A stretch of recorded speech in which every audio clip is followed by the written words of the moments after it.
سلام دوستان، خوش آمدید به یکی دیگه از فیلم های آنباکسینگ مدل هواپیما.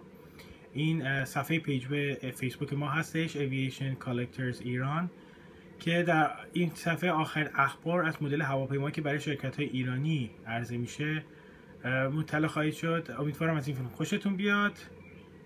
میریم به باز کردن مدل هواپیما. سلام دوستان عزیز، خوش آمدید به یکی دیگه از فیلم های آنباکسینگ مدل هواپیمای ما. یکی از شرکت هایی که خیلی برای ایرانی شرکت هواپیمای ایرانی لطف داشته شرکت ایرو کلاسیک هستش.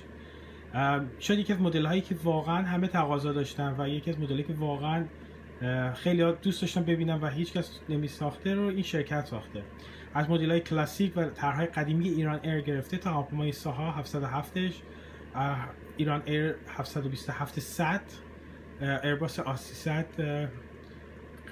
طرح قدیم و طرح جدید، هواپیمای ماهان آ300 رو این مدل شرکت ساخته و در آینده هم احتمالاً مدل‌های بیشتری از این شرکت برای هواپیمای ایران ایر خواهیم دید.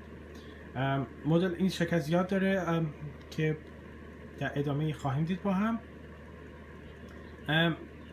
در فیلم بعدی تک تک این مدل ها رو آنباکسینگ میکنیم با هم تا ببینیم ایرو کلاسیک برای ایران ایر چی داره. تا فیلم بعدی، خدا نگهدار.